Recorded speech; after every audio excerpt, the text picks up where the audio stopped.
नमस्कार मित्रांनो, महाराष्ट्रामध्ये विधानसभेचं वारं सुरू झालेलं आहे।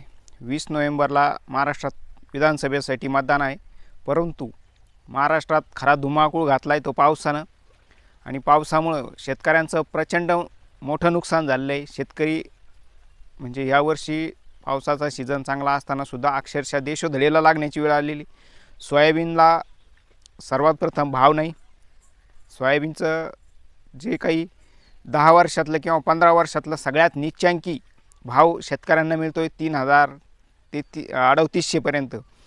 म्हणजे 2014 साली देवेंद्र फडणवीस, भाजपचे देवेंद्र फडणवीस जे बॉम्बा ठोकत होते की काही किंवा जे काही ओरडत होते की 2014 सालीच शेतकऱ्यांना 6000 रुपये भाव मिळायला पाहिजे आणि तो आम्ही मिळवून देऊ, परंतु आता त्या प्रश्नावर न बोलता दुसऱ्याच प्रश्नांवर त्यांनी आपली म्हणजे अजेंडा चालू केलेला आहे।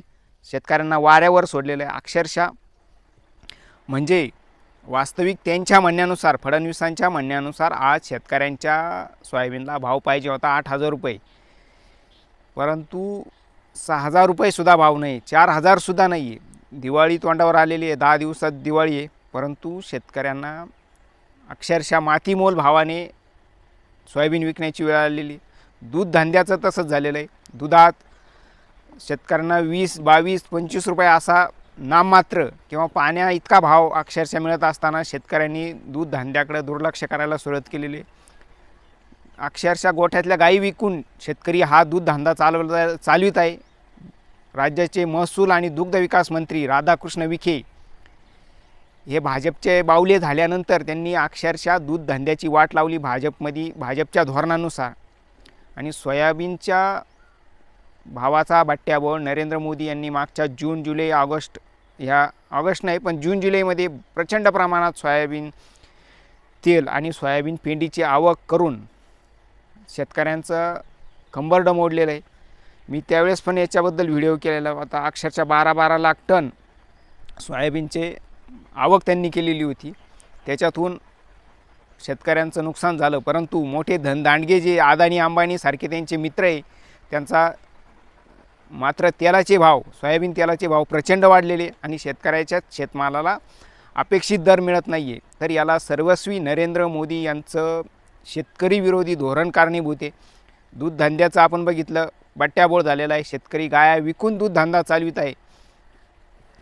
आणि त्याच्यानंतर मक्याची परिस्थिती अशी झालेली आहे की राज्यात प्रचंड प्रमाणात पाऊस असल्यामुळं मका पीक हाताशी येत असताना मक्याला कोंब फुटलेले, त्याचा पण बट्ट्याबोळ झालेला आहे। विमा कंपन्या शेतकऱ्यांना दाद देत नाही आणि राज्यकर्ते आणि विरोधी पक्ष दोघंही शेतकऱ्यांकडे त्यांनी पाठ वळवलेली, कारण त्यांना त्यांच्या निवडणुकांचं पडलेलं आहे। कोणाला तुतारीचं, कोणाला कमळाचं, कोणाला धनुष्यबाणाचं, कोणाला घड्याळाचं।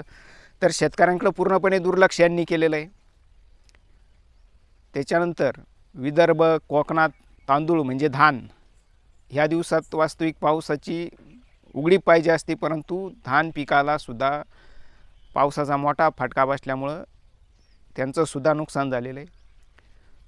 आणि उत्तर महाराष्ट्रात विशेष करून कांदापट्ट्यामध्ये नगर, नाशिक, सोलापूर या भागात मोठ्या प्रमाणात पाऊस झाल्यामुळं शेतकऱ्यांच्या कांदा पिकाचं म्हणजे जवळजवळ 90% नुकसान झालेलं आहे पिकाचं। जे खरीपाचं जे पीक होतं त्याच्यात मोठ्या प्रमाणात पावसामुळं नुकसान झालं। आणि जे रब्बीसाठी शेतकऱ्यांनी रब्बीच्या कांद्यासाठी जे रोप पेरलेलं होतं त्याचं म्हणजे त्याला बुरशीने इतकं ग्रासलेलं आहे की 90%पेक्षा जास्त रोप वायाला गेलेलं आहे। प्रचंड प्रमाणात कंपन्या बियाची म्हणजे भाववाढ करून बी विक्री करीत आहे। आता अशा परिस्थितीत वास्तविक सरकारचं नियंत्रण पाहिजे या कंपन्यांवर की हे बी स्वस्त किंवा माफक दरात विकलं गेलं पाहिजे। त्यांचा नफा काढूनच एक लिमिटपर्यंत विकलं पाहिजे, परंतु चढ्या भावानं कंपन्या कांद्याच्या बियाची विक्री करीत आहे। आणि ज्यावेळेस शेतकऱ्यांच्या कांद्याचे भाव वाढतात त्यावेळेस नरेंद्र मोदी आणि त्यांची जी काही केंद्रीय कमिटी आहे ती जागी होती, दौरे काढते आणि भाव नियंत्रित ठेवण्याचा प्रयत्न करते, परंतु कांद्याचे बियाचे भाव वाढलेले असताना आता ह्या कमिटीच्या तोंडाला आणि हातापायांना लखवा झालेला आहे। आता ही कमिटी कुठंतरी जाऊन पडलेली आहे। आता यांचं शेतकऱ्यांकडे सपशेलेंनी दुर्लक्ष केलेलं आहे। बी खरेदी करण्याची वेळ जेव्हा शेतकऱ्यांवर आलेली आणि ज्यावेळेस भाव वाढतात त्यावेळेस कमिटी बाहेर येते, नरेंद्र मोदी जागे होतात, निर्यात बंदी, आयात असे कुऱ्हाडी शेतकऱ्यांवर चालून शेतकऱ्यांचं नुकसान करतात. परंतु आता बियाचे भाव वाढलेले असताना आणि विमा कंपन्या शेतकऱ्यांना दाद देत नसताना नरेंद्र मोदी झोपलेले, अशी शेतकऱ्यांची एकूण परिस्थिती झाली आहे. दिवाळी तोंडावर आलेली आहे, शेतकऱ्यांना दुसरे पिकं करण्याची घाई झालेली आहे. परंतु अशा घाईत सरकार पूर्णपणे दुर्लक्ष करत आहे.